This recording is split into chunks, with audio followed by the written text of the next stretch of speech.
Stubborn, curious, tenacious, Ariel is a mermaid who knows what she wants and will go to any lengths to get it. Her mannerisms and facial expressions were animated by Glenn Keane. However, they were inspired by one comedian's performance as a live-action model. But who could inspire such natural gestures? Let's find out.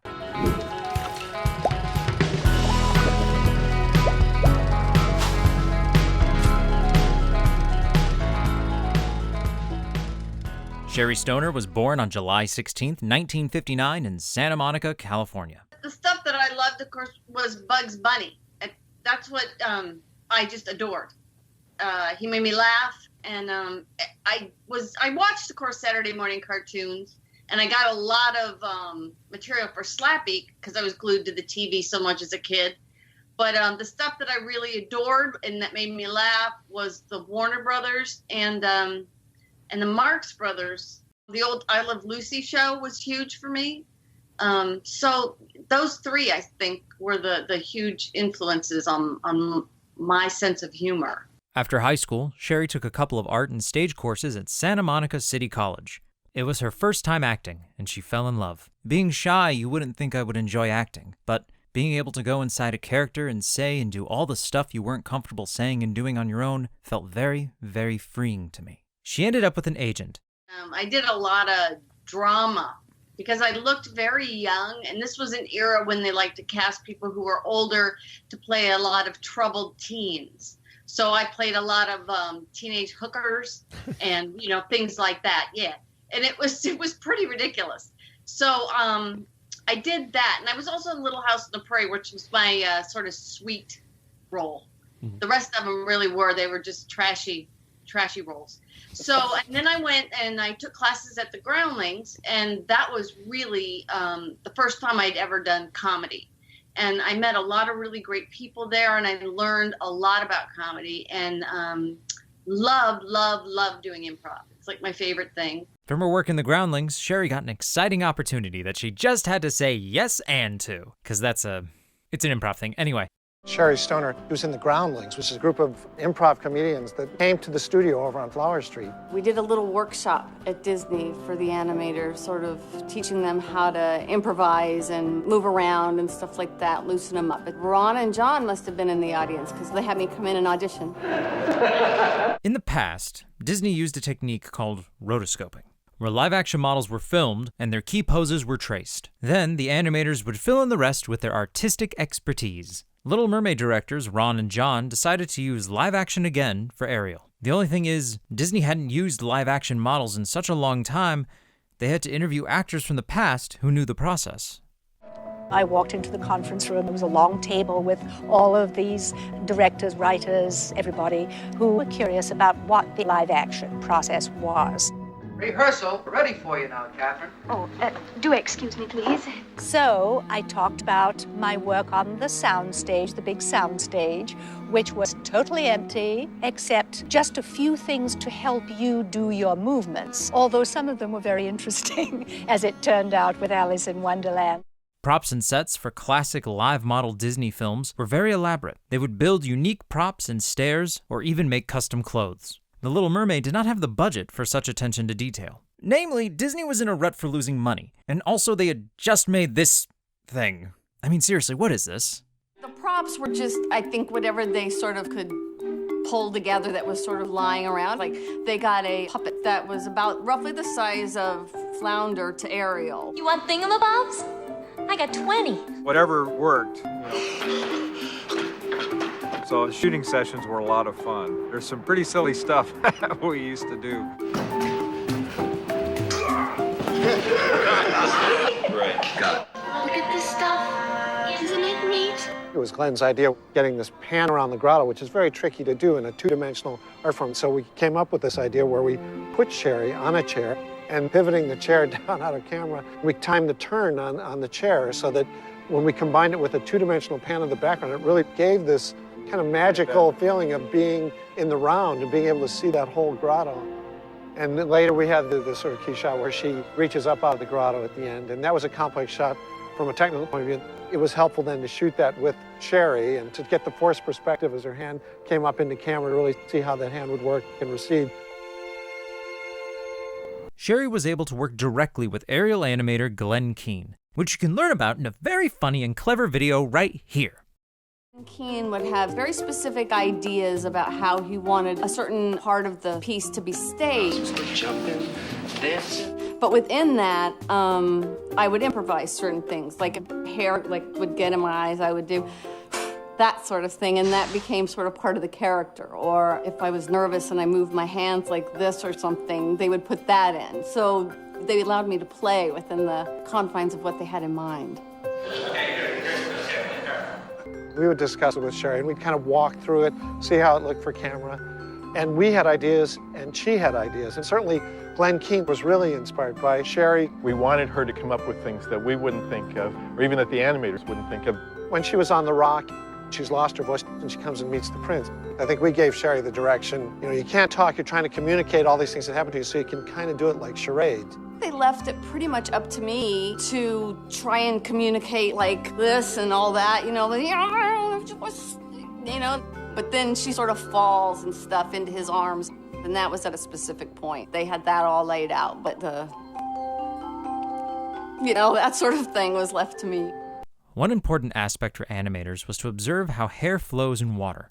So to do this, Sherri had to swim in a large tank. I dove into this tank, and they had the camera set up to watch me. And they mainly did that to see like how my hair would move and how my body would move. But I didn't have to wear a tail. I just would sort of move my legs like a tail while I was under there. They were mainly worried about the upper body part, I guess.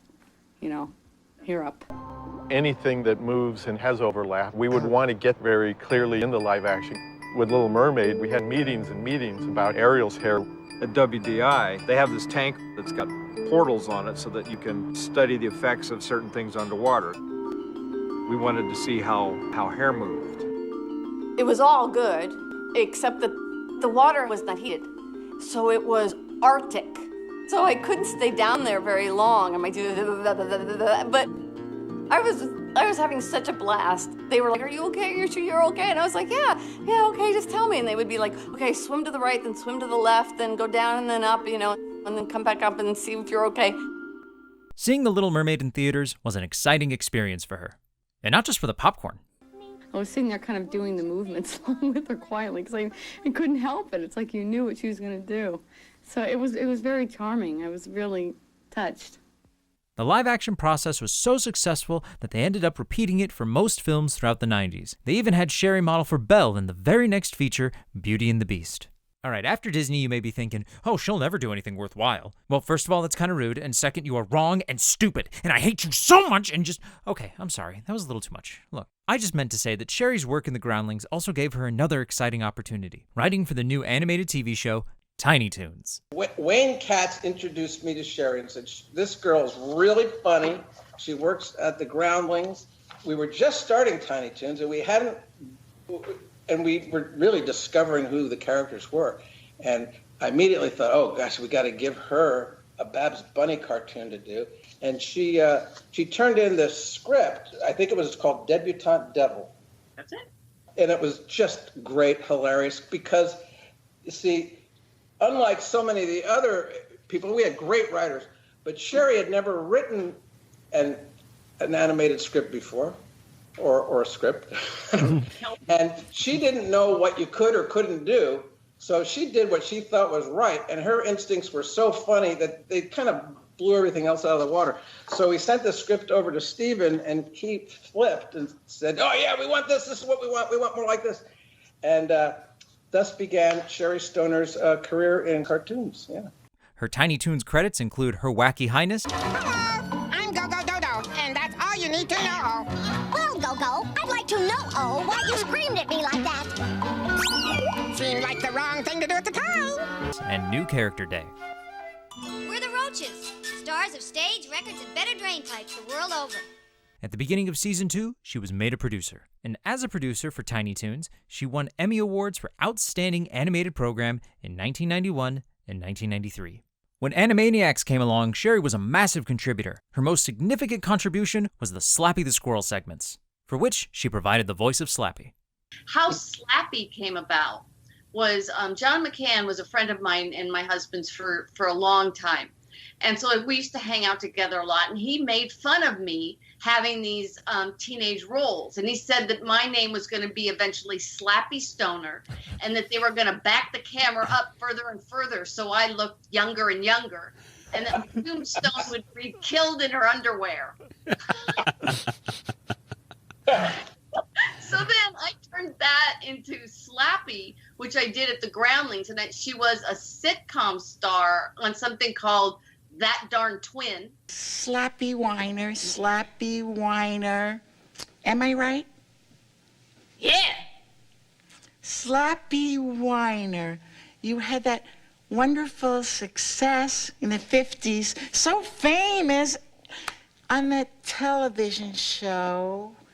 That darn twin. The Twins. Everybody loved the Twins. We did 6 episodes. You did that show with Patty Duke.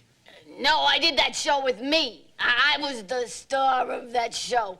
You're thinking of the Patty Duke show. Skippy, what's the name of that group playing on stage? Who? The name of the group. Who? The group on stage. Who? The group playing on stage. Who?